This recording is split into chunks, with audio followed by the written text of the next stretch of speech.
to be honest, I talk. The thing is, I'm not nervous, but I just don't want to, talking about this. I don't know how comfortable you are. Obviously, you're pretty comfortable going on Softway and talking about Yeah, it. I'm pretty open. Yeah. Is it? Do you almost think it's like more therapeutic for you talking about it now? Um, Not like a little bit. Not therapeutic. It's more of like this is what I've been trying to tell y'all the whole effing time, like type Mm, deal. And I'm like, it's almost like now. This sounds terrible, but I have like proof that shit was going on. So I couldn't really like say anything while things were going down. So now I'm like, I've been trying to tell y'all the whole time shit was going down. So no, I'm definitely pretty comfortable. And if there's anything I didn't want to talk about, I'd be like, let's just yeah. skip that. Right. But what do you mean though? Like, did people not believe you when it was happening? I just didn't have like a lot of like family support or anything like that. Like just a lot of people just literally didn't know what was going on. Like when a lot of people found out, they were like, "Oh my God, like I didn't even know your mom like drank or your dad did that." And I'm like, "How the fuck did you not know? Because this has been going on for years." Yeah. So it was basically one of those things where it's like I just had to like parent myself the whole time. And so now I just feel like I have to speak up because the whole time I was just like silenced. So, and also like my parents had a business, so that was the biggest thing. I couldn't really say anything because I didn't want to get their business shut down and me go to CPS. So, Right. Okay. Because there was a lot like when that's one of the things I want to get into, and I want you to tell your story, but I also obviously not for an hour. I would never do that to you. right. I would never want you to like speak for an hour about it. Yeah. But I guess when did it first all start? Like you were pretty small when you were little, like if all first started and you started noticing things, right? Yeah. My parents were always just like party people when I was a kid, and I was raised as the only child, so I was the only one that lived with them. And so I always like went to their stuff. And so it basically just got to a point where like even though there were no more parties, like they were still drinking hella. And so then my dad kind of backed up once I was in like elementary school. And so my mom just kind of got worse. And then by the time I got to high school, my dad started taking pills and stuff. So that's when it like totally derailed both situations. So it Right. started as a kid, but it like didn't start off so bad.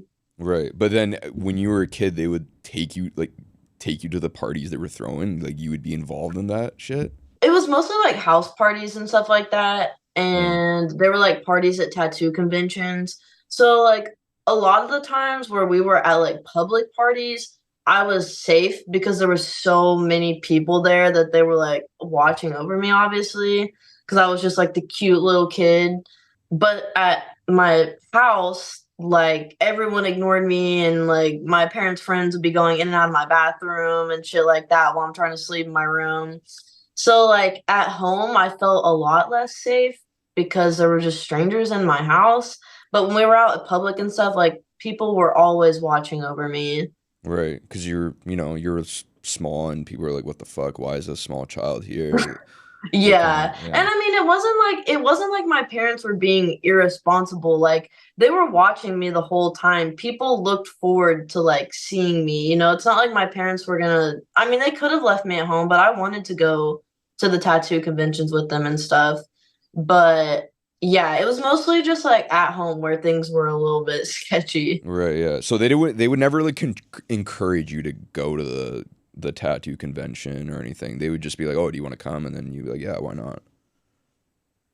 You know Um what I mean? Like, were they kind of like, "Oh, you should probably sit this one out October," or There, if there was some where they were like, no, like there's definitely gonna be some adult stuff going on, then they would definitely know not to bring me. But a lot of the times, like I knew all the people that were going.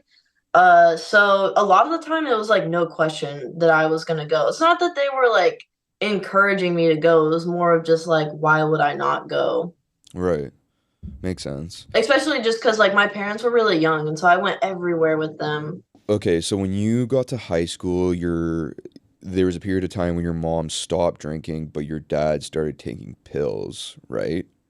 My mom didn't stop drinking. My mom kept drinking. My dad stopped drinking Right. when I was like in elementary or middle school to try and get my mom to stop drinking. And so I think that's when my dad just kind of stumbled into his own stuff.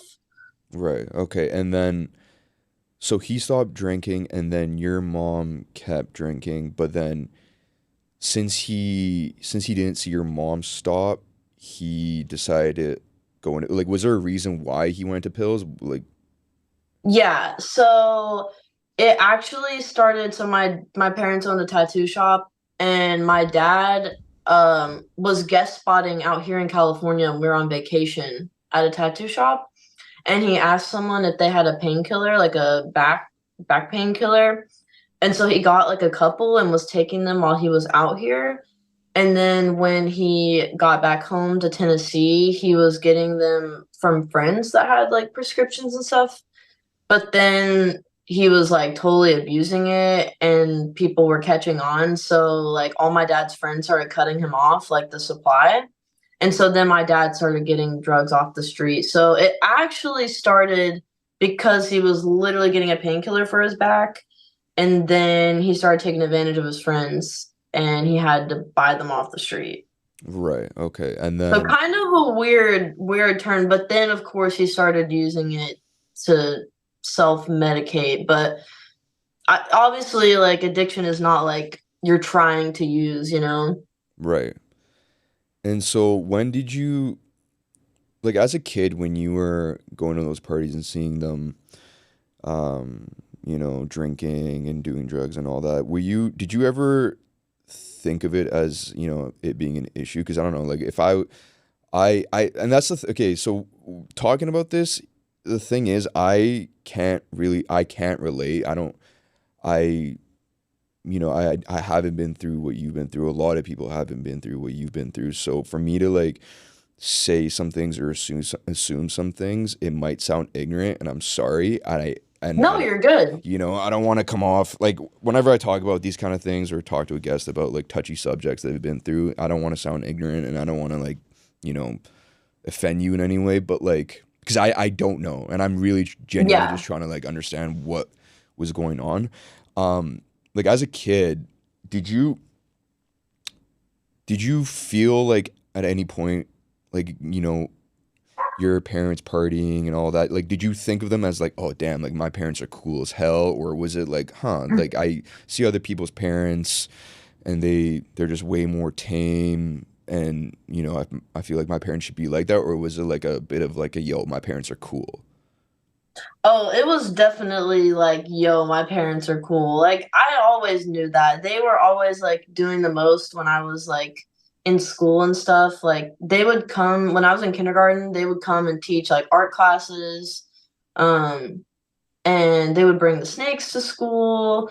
And like I said, I'm from Tennessee, so my parents literally were covered head to toe. Like my dad had tattoos on his face, Yeah. covered head to toe in tattoos. So I would see people like shield their kids' eyes, looking at my parents, like all kinds of stuff. And it's weird because like my parents are like the only two alternative people in like the whole family. So even like my own family always was kind of like, Mm. what the fuck? Yeah, what's going on But here? Yeah, yeah, so I always then I mean, but it was no harsh judgment. It wasn't that my family didn't love them or anything. But I always knew that my parents like stood out and were different. I of course didn't realize that not everyone lived the same life as me. Um, it took a while for me to realize that, like, oh, like, not everyone gets to do all these fun things. yeah. Mm. But yeah, no, it was always like fun. And I, the only times where I questioned if it was an issue with my parents was when they would have like the at home parties and just, people get emotional and they start crying, get in fights and like random stuff like that. So it did get to a point where the parties had stopped and there was lots of just drunk emotions at night, and just eventually that led to fighting and stuff like that. So it didn't like concern me at first until sort of the lifestyle came out of the picture. Does that make sense? W- s- Lifestyle, as in, what do you mean? Like they, um, Like the partying and stuff. Like once, like when the social life went away and they were still behaving the same, that's when I was kind of concerned, you know?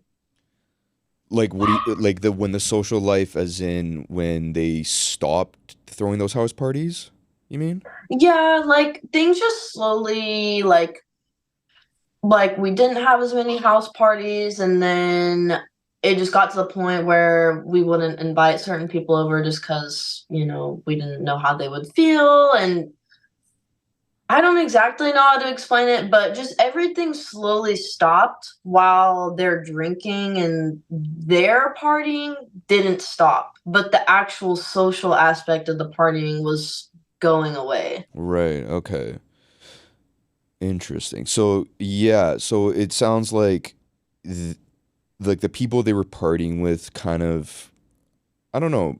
I wouldn't say they grew out of the partying, but they sort of just stopped going to these parties and stopped partying. But your parents sounds like they wanted to keep it going. They wanted to keep living that lifestyle, but it wasn't happening. But they just kept it going on their own. And that's when it became an Yeah, issue where it's like, okay. And then that's when you started to realize, okay, well, it's an issue now because there isn't any partying going on. So why do you guys keep doing it? Right? yeah. Right.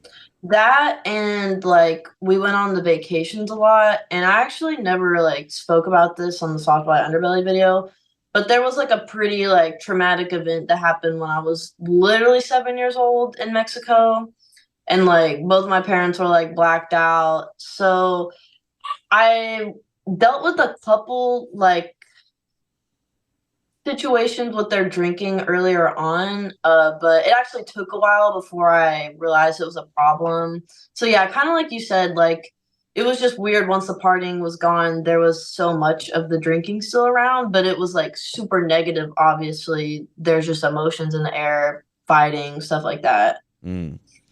And then, yeah, so I mean, yeah, like when those things happen when you were a kid, when you're seven, like you don't know any better, right? Like I can't even, Right. I wouldn't be able to imagine like what I would think. I mean, I guess like when you saw it become a problem and you saw how your parents were acting and how emotional they're getting, did you like was it did you talk to your dad first, or was your because I remember in the soft white interview you said that your dad actually came up to you and told you to go tell your mom to stop drinking, which I think is so I that if that was me, if I had a dad that came up to me to tell me that I need to go talk to my mom about stop like not drinking, I would be so resentful of him because that's not your job, right? Like that's not you're a kid still, right? And for you Yeah. to go and do that, like what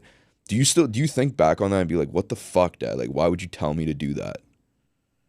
No, because I put it into perspective, and to me, it makes a lot of sense, especially explaining like the dynamic of my parents. My mom was basically like, "Don't worry about it. You don't have to understand how things work because I've got it under control." So it kind of left my dad like, "Okay, shit. I hope everything's good," you know? So honestly, like, and my dad always had a lot of anxiety, but the fact that my mom would just be like, "It's okay, I'll do it for you. Like, don't worry about it." So, when you're living your whole life just being like, "Okay, someone else is doing everything," and then my mom's like, hitting these walls where she's not really taking care of herself. She's drunk at night, falling down the stairs, peeing on herself, all kinds of stuff like that, yelling at my dad. So he's just kind of like, what the hell? Like, you're definitely not doing everything right. So basically, a lot of the times, yeah, my dad was the first one who kind of like brought it to my attention. But they were fighting like a lot. And so basically what would happen was just the living room and my room like shared a wall, and so sometimes like my dad would just I would obviously hear them in an argument, and he'd be like, October, like come in here, and he'd be like, can you just like explain to your mom that this isn't right and all this kind of stuff. And I think it was more that just my dad felt so alone and he couldn't understand why nothing he was saying was getting through to her. So I think he was like, here is your daughter that you love so much, and she's telling you that she's also hurting. Why are you not understanding? So to my dad, I think it was more of like a second opinion, and that, I'm the daughter, so not that anything I say should mean more than what my dad's saying, but I think that's what he was hoping would happen when he asked me to butt in. Yeah. I don't obviously I look back now and I think it messed with me a lot and it was really hard for me. But for someone to watch their wife be a completely different person, I can understand how years of that going on could be really hard. Yeah. No, I understand what your dad was trying to do. Like it meant way more for you to say. You know what I mean? Like it Yeah, carried way more weight for her daughter, your mom's daughter, to be saying that, right? But it's just that's not your responsibility. That's my point. It's just right. like it's not cool thinking. And what you were what like 13 or 14 by then, or Oh, I was like 5, 6. oh damn, you were that young when that was happening. Yeah, Oh my goodness, yeah. See, yeah, that's crazy to me because that's just not your responsibility for a little kid like that to be, yeah. and Yeah, it was hard. Like there were even times like I used to ride horses, and so like my mom would pick me up and we would always go to this one restaurant, and they knew her so well that the second she walked in, they would just bring her drinks. And I'd have to call my dad and be like, "Can you just pick me up because I do not want mom driving me home." And this happened all the time. Or I'd just be like, I would just ask to get out of the car and just wait for my dad and stuff. mm, So I realized, and that definitely drew some distance between me and my mom because already she would be like, "Don't worry about it, I got it." So I never really knew how, like, she just wasn't really like open with me, and my dad was just very open with me, my best friend, and my mom was just, she had so much responsibility that she couldn't be all mushy gushy and all over me. And I understand that now. It took me a while to understand my mom, but she kind of had to put up her boundaries so she could focus on her stuff while my dad was just really involved with me because my mom kind of put the wall up so she could get her stuff done. yeah, the dynamic is like your mom was the backbone of the family, and Yeah. your dad basically followed suit with your mom. So if he saw your mom struggling, it would pretty much, Really affect him. yeah. Hmm. Yeah. So when you got older, when you got into high school, and um, did you did you ever start telling your mom like, hey mom, what's going on and what's up? Because now you're older, now you're more mature, and now you really see what's going on. And um, did you ever have a talk with her about it? Like, Yeah. hey, Oh, what the question. Have we started yet? I didn't even Oh like yeah, think that. we've been recording. Oh wow. Okay. I Yeah, we're literally had good. no idea. No, we're good. Okay. Well, I think it was more in middle school where like my mom really started to have issues. Like her appearance was changing, and um she was throwing up a lot and things like that. And there was all kinds of fighting. So I'm gonna be honest, like I kind of just distanced myself from my mom emotionally until my dad fell into his addiction once I got into high school. So I didn't really try to understand my mom for a while. I was just like, I don't know why she wants to choose alcohol over our family. And that was kind of like my whole mindset. I was very closed minded and I just thought she was doing all this on purpose because she was like hiding wine bottles in the house and just, being like, I don't know what you're talking about. I don't know where that came from. Mm. So obviously, like, that was just really frustrating for me. And I didn't even like try to understand it. But then when my dad fell into his stuff, I didn't really have a choice but to get close with my mom.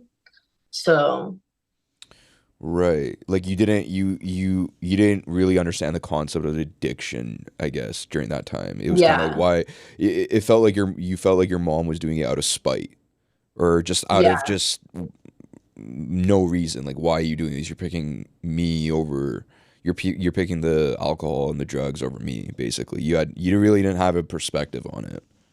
right. And just to be clear, my mom never took any drugs. I know that on the Soft White Underbelly video it says parent of drug addict or child of drug addicted parents, but my mom never took any drugs. She only drank alcohol, and even when she drank alcohol, I explained that she didn't really drink liquor, and I know that like really throws people off. She just drank wine, but it's still Mm, bad for you. shit. Okay. Okay. Straight alcohol. Okay. Yep. And then so during the soft white interview, you talked about like where it came to a boiling point where um, like a gun was involved, um, fighting and all that. And I just want to I want to talk more about you because as that's a lot of trauma. Like that is a lot of things going on. And I don't know, I've talked about this on other episodes where, you know, everyone's gone through trauma, but for me to sit back and look at your life, my life was so much easier, I guess. Even though I've been through my own trauma and everyone's trauma is valid, it's just it's crazy that you when you were going through that, were you at a heightened state of anxiety all the time? Oh my gosh. Absolutely. I'm like kind of drafting a book right now, and I'm scraping over this kind of part of my life. So this was like my freshman year of high school is when like that situation where the gun came out. That was one of, oh my gosh, it was like April of my freshman year of high school when that happened. And my dad totaled my grandpa's truck like the next day. Yeah, I like, and this is another thing with the soft white underbelly. A lot of people were telling me like that doesn't sound like fentanyl because my dad was using M30s fentanyl. It's just like I don't know. So many people were like, "That's definitely meth, not fentanyl." So I realized that my dad was like definitely in a drug-induced psychosis, but this went on for 5 years. So I mean, it was 100% fentanyl. There was no meth or heroin or cocaine. I have all of the toxicology reports. But yeah, I mean, there were times where me and my mom went days without sleeping. And sleeping was hard as it was. Like, sometimes we would go to a hotel, but I was so worried about my dad. I would just be checking the security cameras the whole time and texting him and just all that kind of stuff. So I could never relax. And even when I moved out here, 4 years after that, they were blowing up my phone all the time. So I couldn't escape it no matter if I was living with them across the country. I was always dealing with anxiety. That it's it doesn't I can't imagine living through that at because at all times you're at a heightened point of anxiety, always worrying because it's also one of those things where it's like you said, it's fentanyl. Anything could happen at any Mhm. moment. Like a disaster could just come out of nowhere. So, were you like psychologically, dude, were you ever at a point where you just, I guess, were sick of just feeling the way you were feeling and just said, I'm done worrying. I just don't want to worry anymore because it's burning me out. Like how did you even navigate through school and your social life just having all that shit on your mind? Like that's just so mind blowing to me. It really doesn't make sense how you did it. Yeah, and honestly, and I'm sorry, my dog is in No, another you're room and good. he's No, barking don't at me. worry. Um, Yeah, that was, and even now I look back and I'm like, damn, I am really shocked that I got through all that. So I left public high school after my sophomore year, and I'm gonna be honest, like I really I always had like a lot of friends, but after my sophomore year, I just, and sadly, I kind of got wrapped up in relationships, and I just honestly, I wasn't so like hyper focused on my parents all the time. It was more of like a lingering thing, and more towards my junior and senior year was where my life was more at stake, and I was a lot more worried about my parents because I, thought things would stop. It just kept getting worse. Um, I will say COVID definitely helped because halfway through my junior year, we were online for the whole rest of the time. So basically, my whole junior year and basically my whole senior year, I was doing community college while I was still in high school, online. So I, and it also kind of sucks because school was like my safe place. So when I had to sit here and do Zooms, Hmm. like over class, like, I could never turn my camera on. I could never turn my speaker on. If the teacher called on me, I'd have to comment because my dad would just be screaming in the background and all kinds of stuff. Jesus. Sometimes I would have to leave the Zoom so I could call the police. And so school was my safe place. And so when things went online, it was difficult and easy. And I will say I ended up meeting like my best friend when I was in high school, and we're still best friends. She lives in Tennessee, but we got really close my junior and senior year. And honestly, just having a place to go was really, really helpful. So I wasn't just stuck at the house and things like that. Um, and it's hard to be like, what helped me get through everything? I don't even know. I honestly guess it was just like my will to survive because I always knew that my parents weren't going to get out of this. And I think that's something that is kind of hard to explain. People think it's kind of wrong that I'm saying that, but I'm like, I grieved my parents when they were suffering, Mm. and I had to shut up while they were suffering. And now that they passed, I'm like, okay, like, this is why I've been so upset the whole time. And this is why I'm mad that I've had to be quiet because my parents are literally dead now. And it's like, yeah, I guess I could have spoke up and slandered their business and freaking been, under CPS. Mm. So it's hard to say like how things could have gone, but like Yeah. I had to get my Well, education, and even without the sleep, like that was just something I had to get done. I think it was more of like a will to survive. right. As weird as like that sounds, it was just I'm like, I'm gonna get through this. Well, dude, I would say you have a lot of self-control because the thing is, like, the fact that, your dad was yelling while you were on Zoom during class, I would, like, if I was in your position, I would be so upset at my parents for that. Like, I would be like, fuck you guys. What are you guys doing? Like, you're ruining my life. Like, not no normal child has to go through this. Why are you putting me through this? And that's personally for me, like that's how I was as a kid. Like the smallest thing, like if my mom fucked up on something, I'd be like, well, mom, fuck you. Like, why did you do that? That's not like Mhm. that's not right. It's kind of like I knew what was going on, and I'm just surprised like you weren't like freaking out at them, like just why do you have to put me through this? It's not even about them at that point, right? Like you said, it's kind of like you guys in your addiction, and it sucks, and I wish I could help you, and I wish I could like get you out of it.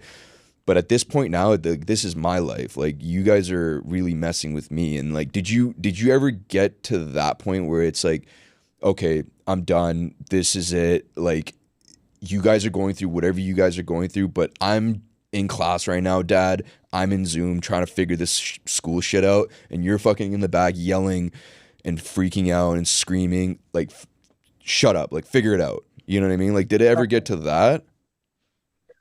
I mean, absolutely. I definitely was so angry, and that's really unfortunate because definitely gave me some anger problems. And like I've always been really self-aware, and even when I was struggling, like I literally bought myself like an anger management book when I was in high school because I was like, I don't want to be angry. I want to be happy, and I Mm. want to handle this the right way. And one of the big things that not only helped me kind of heal and get through everything, But it also prolonged my parents' life is the fact that I didn't turn my back on them and that I love them through everything. Because as much as you want to take addiction personally and be like, why are they doing this to me? It's more of like, why are they doing this to themselves? You know, you have to think about the addict, and I hate to even use the word addict because it's more of someone suffering from a mental addiction.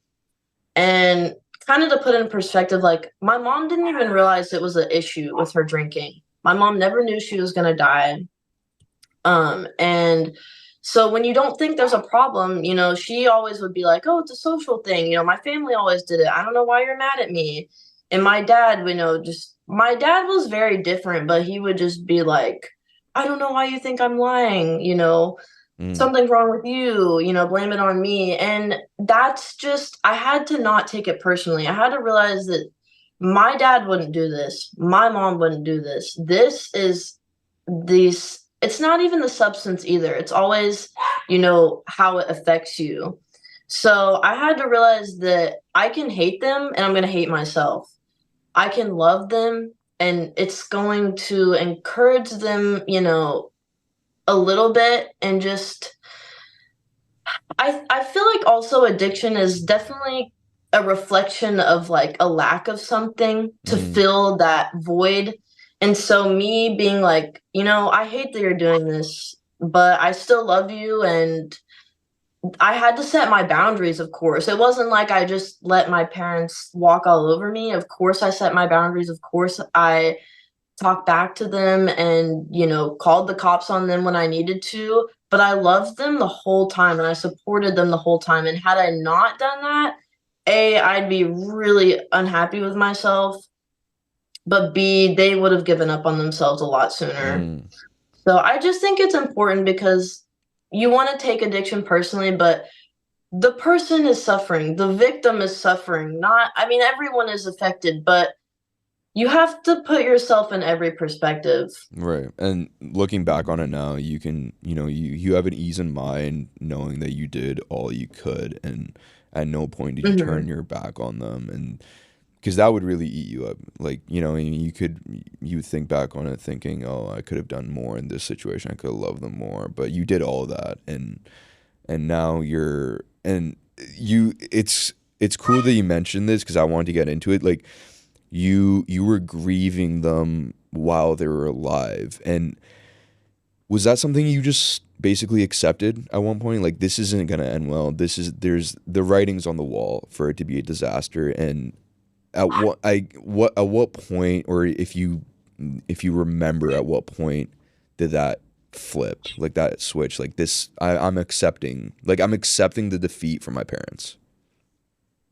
Yeah, so that was probably the biggest part of it and probably the most frustrating thing to get across to people.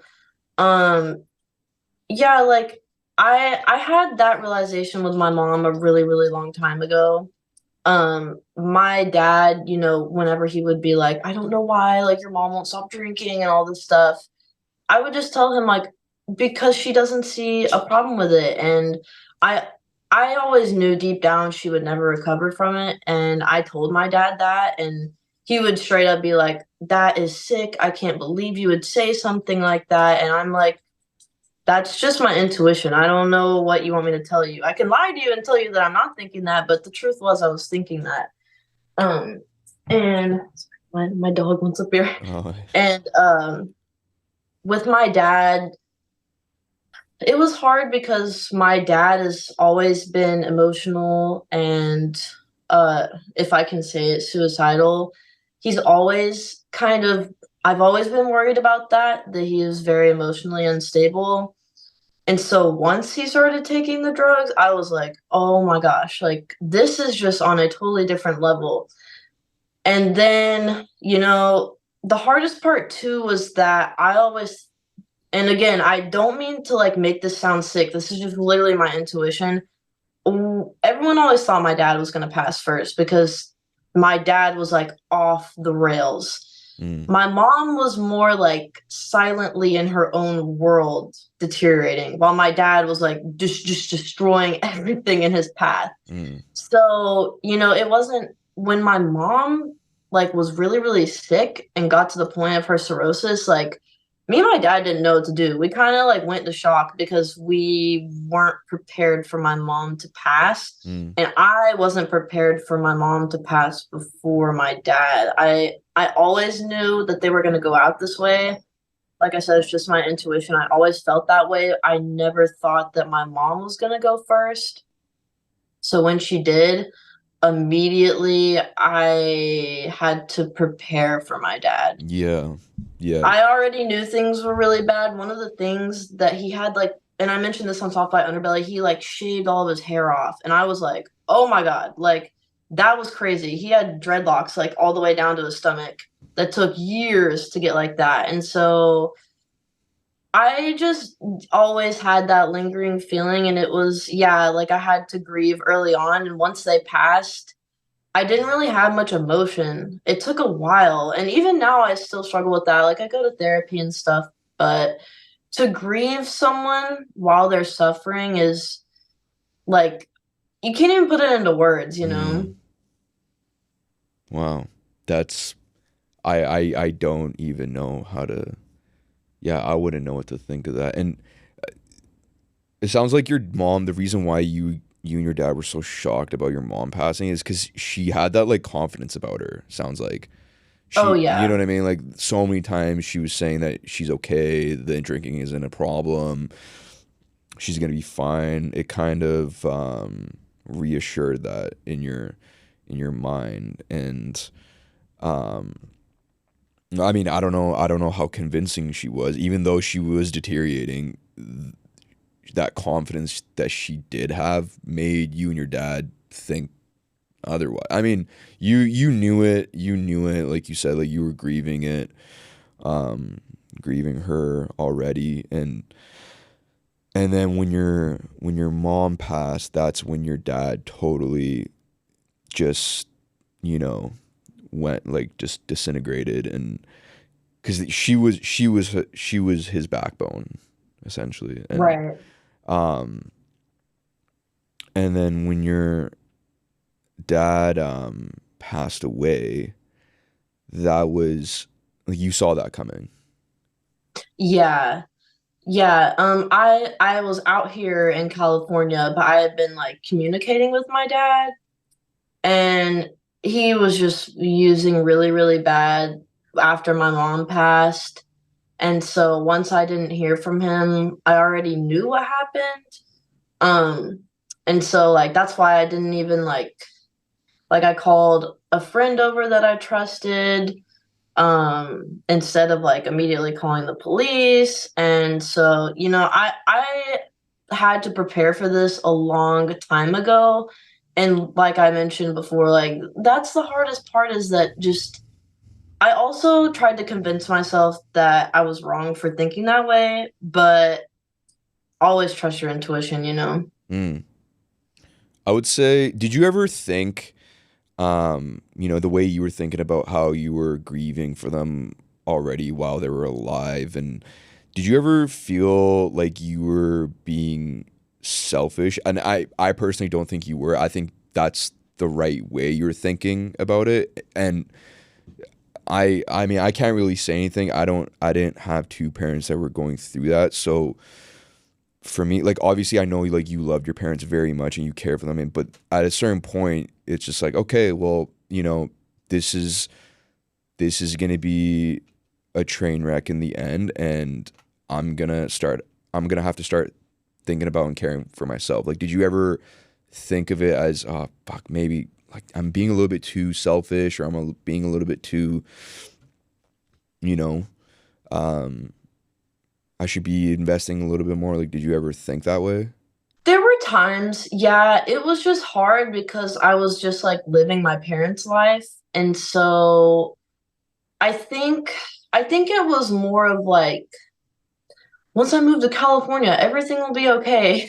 Mm, And then I got out here and I realized like no, your parents are still struggling. So even while I was trying to work on myself and I didn't make myself feel guilty for that at all, trying to establish my life. That's why I did go to college during high school because I was very honest with myself and I realized that I was probably going to burn out later on. And that's exactly what happened. As soon as I got out here, I was like, I don't want to go to school.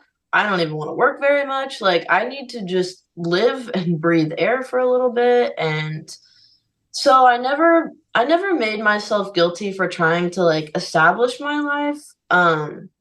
But I will say it's pretty much like impossible to kind of think about yourself during those times. I just remember how bad I wanted everyone to know, but like sometimes I remember a couple times I would like make a Facebook post because a lot of my parents' friends were on Facebook Mm-hmm. and that did nothing. Like people would like the post, but no one reached out to me and I was just kind of like, "Oh my gosh, like I don't think I can speak up about this." So you know, I guess I could have spoke up, Mm-hmm. but I was more comfortable just being quiet and trying to focus on my life.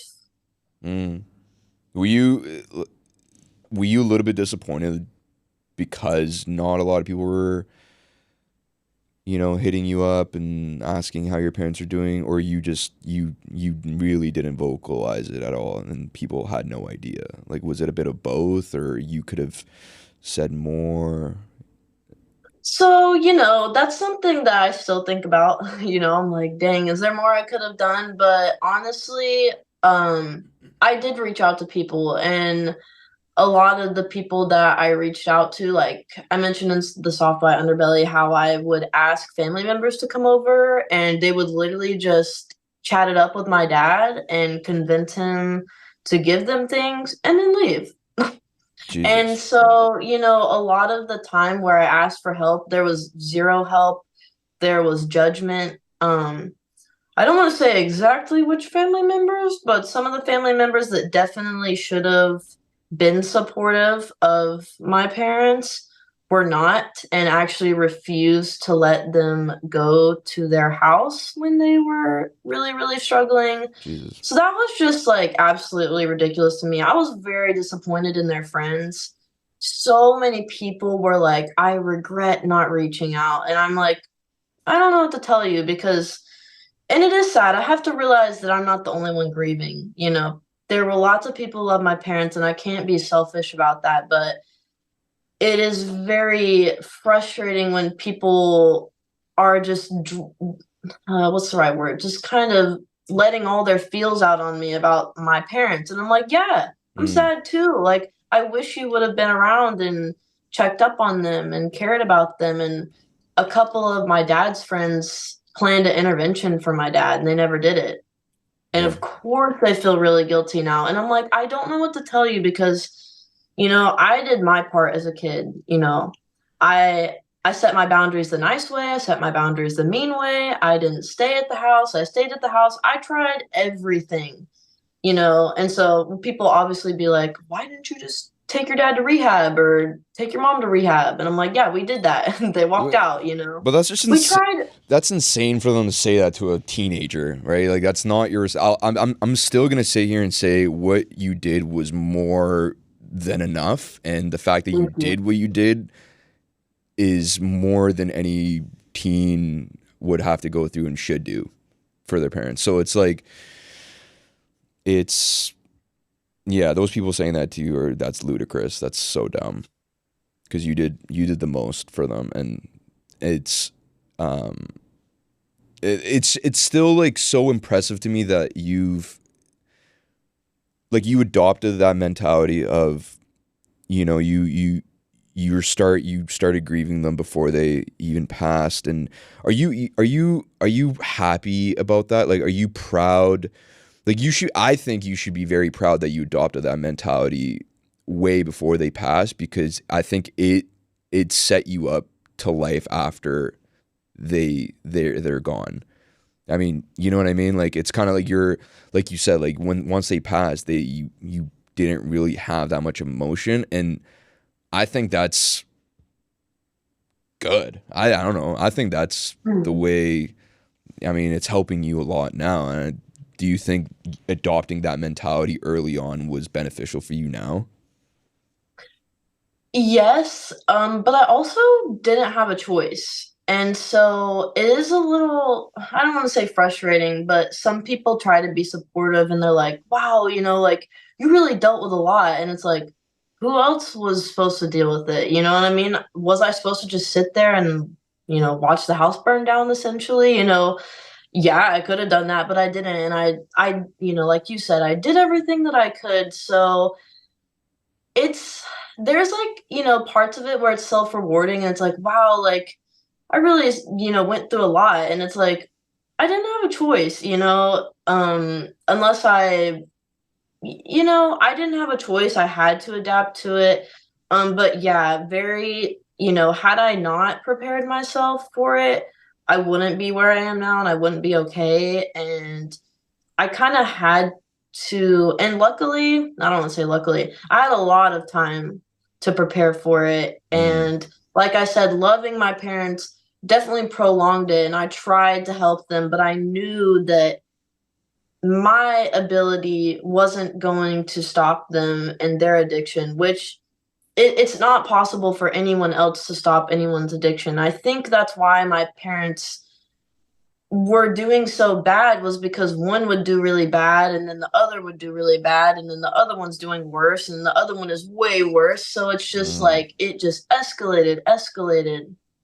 And yeah, you don't if I wasn't living with my parents, I think I'd have a totally different perspective. And I have a older half sister who's my dad's daughter, and she didn't live around any of these things. mm, So I would say that my mom and dad passing, and she's not my mom's daughter, but definitely my dad passing. I don't know if it was a shock to her, but I know that she struggles a lot more with her grief than I do, if that makes any sense. that makes total sense. Yeah. October, I got a question for you. Actually, it's Alex here. When Yeah. how did you take care of yourself after they passed away? Like, did they have some kind of written will? Because I can't imagine like that must have created so much anxiety as a young person. You take your let's face it, you take your parents for granted, right?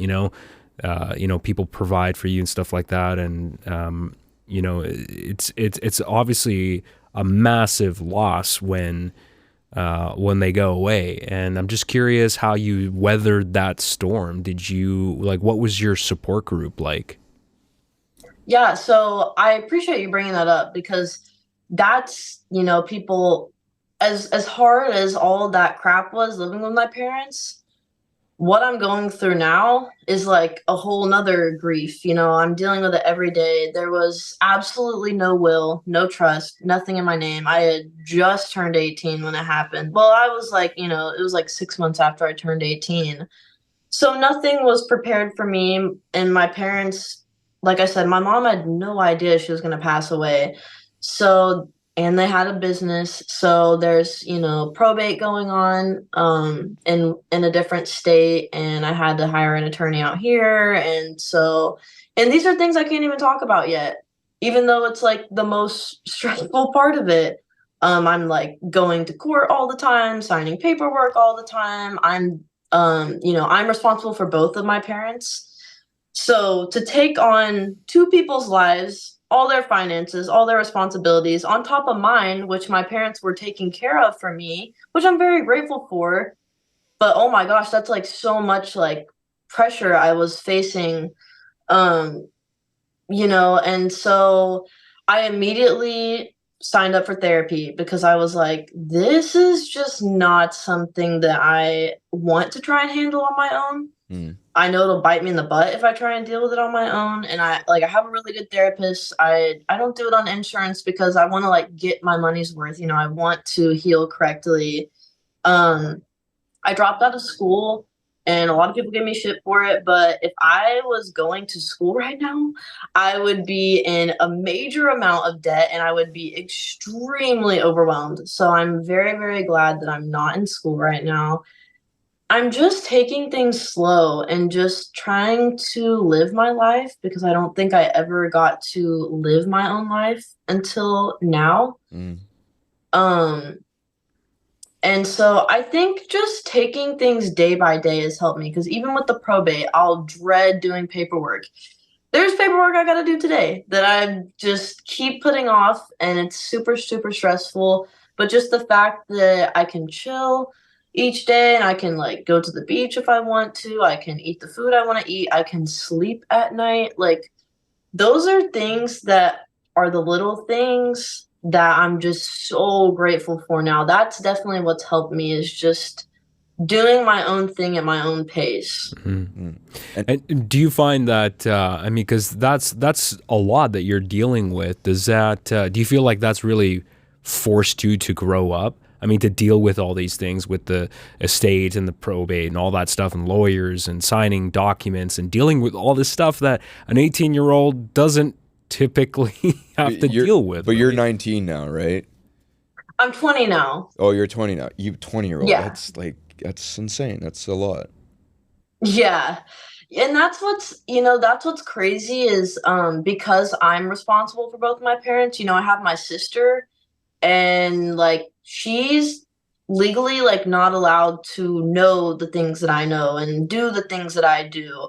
So it's crazy because people that are my age or double my sister's not that old, but I'm just putting into perspective, people that are double my age and older don't even know what I'm doing, don't even know the stuff that I'm having to deal with, and some of those people will never have to deal with it. And that's the hardest part is because, someone my age, the biggest problems in their life are probably their boyfriend cheating on them, their mom making them angry. And my responsibilities are, holy shit, I got to get my name on the title of this house before the home insurance expires. I got to make sure I go to court today. My priorities are like totally flipped. And really the only way I can like get it off my chest is talking to my therapist because I can't be like, wow, this probate's really got me stressed out. Like, no Mm, one even understands what I'm talking about. So, and like I said, even adults, even my own family members, they have no idea what I'm talking about. And that's another thing is a lot of people wanted to help me and a lot of people gave me their advice and I listened and I shouldn't have. I'm glad I dealt with all this on my own. I've had people, like I said, try to help me and it's not even worth that. Just get an attorney, do things the right way, even if you got to spend money. Like, I should not have listened to people when everything first went down, especially with my parents' business. mm. That's something that hasn't even gone to court yet. So, yeah, so, like the probate, it's like a built up ball like in my throat, and I'm just like, I need to Mm, get this out, but I Right. can't. To most people, they don't understand. So that's where therapy really comes into play. yeah. And so when all this stuff is occupying space in your mind, do you find that there's any room left to think about yourself, what you want to do with your life? I mean, I don't know what aspirations you have as far as career path and all that sort of stuff, or is that something that you're not quite at that place yet? I'm gonna be honest. When I moved out here, like I thought I had everything planned out. I thought I was gonna go to college and I had to grow up so fast that I've always wanted like that high school and college like party experience and I just never got that and I honestly feel like mentally I'm past that. Like I I'm like I don't even want to go to school. Like that just like I feel like a grown ass adult all of a Yeah. sudden. It's So, overrated anyways. Sorry to interrupt you. yeah, no it The is. college shit, don't even trip. Yeah. Go on. Yeah, Sorry. It's overrated. no, you're good. I thought I had everything figured out, and then I had life kick me in the back of the head and was like, "You better think better." So I don't really know what I want anymore, and I've realized that I just need to follow like my passions. And so recently, like I rode horses my whole life. I competed, and I had to sell my horse so I could move out here. And so just recently I finally like rode a horse again for the first time and like I can't even tell you how like therapeutic that was. And I used to like compete and pay a lot of money in horseback riding, and I just wanted to sit on this horse. I didn't want to do anything fancy. So I'm just like I'm living below my needs, if that Mm. makes any sense. And I'm finding that that's way more humbling than trying to catch up to everyone else. I'm like, I'm gonna go at my own pace, and wherever I end up is where I end up. As you should, honestly. That's it's cool that you've reached that point at 20. You know what I mean? Like, cause Yeah. I'm 27, and oh God, when I was 20, man, I was like, Mom, why'd you cancel my Xbox membership? You know what I mean? Like, I think that should be like a point of pride for you, man. The fact that you've been through all this, and at 20 you're dealing with things like you said that most fucking 35, 40 year olds will never have to go through. Like, I think that's really admirable, really. Thank Like, it's you. very, I think you should be very proud of. And do you ever, I don't know if your therapist ever tells you this, but I think the fact that you've been through all this and you're doing this all at 20, you're living on your own, you moved to a different state, whole different city, is like that. This is like something that you should be so proud of, and so, um, just a point of like I got through all of this, and now I'm here and I'm still striving. Like, that's fucking cool, because 99.9% of people won't go through what you've been through. Thank you. Yeah, and I think that's why, and I keep reminding myself that I really want to sort of like advocate for addiction and mental illnesses and things like that. And I think that, if anything, is more of my calling now, because I had this idea of like, I'm gonna be successful and be famous and live my life, blah, blah, blah. And then, my parents passed, and I was like, wow, like, no one else has this experience. I'm the only one who can talk about these things. And from my perspective, I'm the only one with this story. And so it's just been eating me up that I'm like, what am I doing just sweeping it under the rug? Other people could be really inspired by this. This could actually change other parents, problems. I've wanted to go to like AA meetings. And I remember when I was in high school, I was like, why does someone not teach you this stuff in high school? They tell you don't take drugs. They don't tell you what happens when people do take the drugs and they don't stop taking them. Mm, And they never show you what happens if it's like family or your parents. It's always like, your buddy at a party, the say no to drugs. Was it Dare? yeah, Like something they like show that. you Yeah, those yeah. videos, but they don't have people like me going, no, if you don't get your shit together, like you will die. Mm, And I think, and like I said, I think that has slowly been coming more and more to my head. Like, you have to talk about this. You're the one with the experience. You can't expect people to understand things mm, about your life or about addiction when you're sitting there being silent about it. right. So I think more than ever now, I'm like, if if I don't have a passion in life, if anything, I want to help people with my experience. That's so good. That's really good. And the matter of fact is that, like what you said, that what they teach in school, don't say no to drugs or don't do drugs. It's inevitable. It's a matter of fact that people are going to get into drugs. Addiction's still going to be a thing until the end of time. So what do you do Right. when you do get into it and you can't get out of it? And understanding how to navigate through that and the whole process and the journey in that. One thing I want to, one more, like a couple more things I wanted to talk about, because this is something I'm very curious about. Mhm. And correct me if I'm wrong, but when your parents passed away, was there a sense of relief? Like, okay, I don't want to sound inconsiderate, because that sounded really bad. That sounded way better in my head. No, I know. But I holy understand. shit, I'm so, um was there like a breath of fresh air, like, okay, now I can move on with my life? In a sense, yeah. It was more of just like, wow, like we just closed the chapter and we're on to basically a whole new book. Like it didn't feel like my life was continuing. I was like, oh my gosh, like I'm about to live a whole different life now. Mm-hmm. And even though I prepared to grieve, I only prepared to not have them anymore. I didn't prepare for the probate and I didn't prepare for the actual responsibilities. And I also didn't prepare for life without them. I just was like, one day they're going to be gone because of what they're doing. You don't really think of like, how do I function once they're gone? Mm-hmm. So I think, you know, it was a relief in a sense. Um, but it also just brought on like a whole new wave of anxiety and things. So it was basically just that I knew I wasn't living my parents' addiction anymore.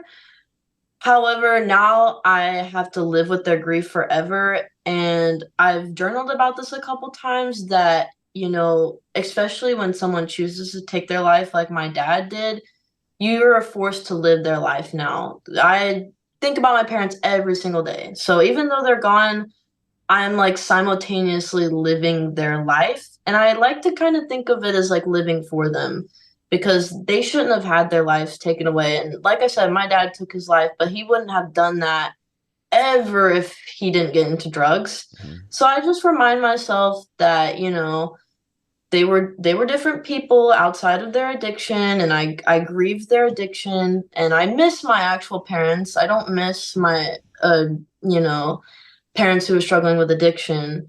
So I'm kind of just thinking of living for them in this new chapter. So it's a relief because it's like living life in a different perspective. Mm. And do you think you can get through anything at this point in your life now? Considering what you've been through, anything that's thrown at you, you can get through. Emotionally, yeah. Mm. Physically, maybe not, because I just, now I realize how much responsibility you can have.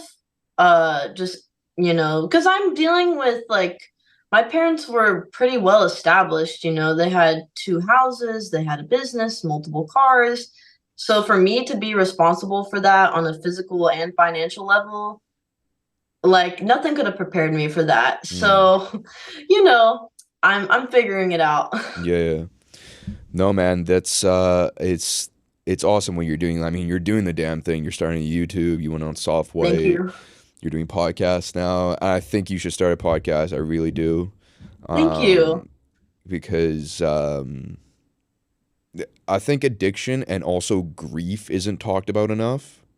Yeah. Um, that's a big thing. And um, personally, I haven't been through grief, so I always like learning about it, understanding what someone that has been through it, and the fact that you talked about like grieving while they were alive, like that's very interesting to me. It's very fascinating. I'm gonna listen to this again and you know try to put myself in your mind. And a lot of people listening to this that will listen to this are gonna um, try to do that. So yeah, honestly, thank you for coming on, dude. This Yeah, is of this course. this was awesome. I think this is I think like I said, like what you're doing is really cool, and I appreciate it a lot. I really Yeah, do. no, thank you for the opportunity because I have been wanting to talk about things and I'm like, how do I start with this, and how do I do it in the way that I want to do it? I don't want to be like, my parents died, Mm, then it's like, okay, I don't want people to look at me and be sad for me, and I don't want that at all. And I don't want people to think that I'm trying to make something out of my parents' death. It's more of like, no, like this can happen to literally anyone. This isn't some like out of a movie storyline. This is mm, literally what happened to me in my life. mm. And so I do hope that I will get my message across, whether it's doing YouTube videos, podcasts, books. I really want to write a book. So maybe I'll get to that point. But yeah, no, thank you so much for having me on here and letting me chat it up. Yeah, absolutely, dude. Thank you. This is really good. Um, yeah, I one more thing I want to say is that you carry yourself in a way that I would know if someone were to meet you, you would never expect, you never know that you went through all that shit. So whatever you're doing, whatever your therapist is doing, fuck, pay them more. I Thank don't you. know. Thank you. I mean, that means a lot too. And, and I think that goes for everyone, And I also just want to say that I think people will compare trauma. And like you said, you're like, well, I've dealt with my own stuff, but not on your level. It can impact people the same way. When I was dealing with my mom, I thought, oh my gosh, nothing gets worse than an alcoholic. And then my dad got into stuff, and I was like, well, holy shit. You know what I mean? It just gets worse and worse. So, and I was like unbelievably traumatized and sad when my mom was going through it. I didn't realize there would be a whole nother level. So, I think even on a small scale, grieving over a dog, grieving over a grandma, grieving over a friend, like those can impact you really, really heavy. So trauma doesn't compare. And even though I've quote unquote been through a lot, like I don't want people to think that their trauma is not validated because it wasn't as severe. Everyone goes through shit. Go to therapy. Life gets better. Yeah, I love that. Thank you. Thank you for saying that. Well said. Yeah, for sure. October, is there anything that you want to plug? Anything you want the audience to know about?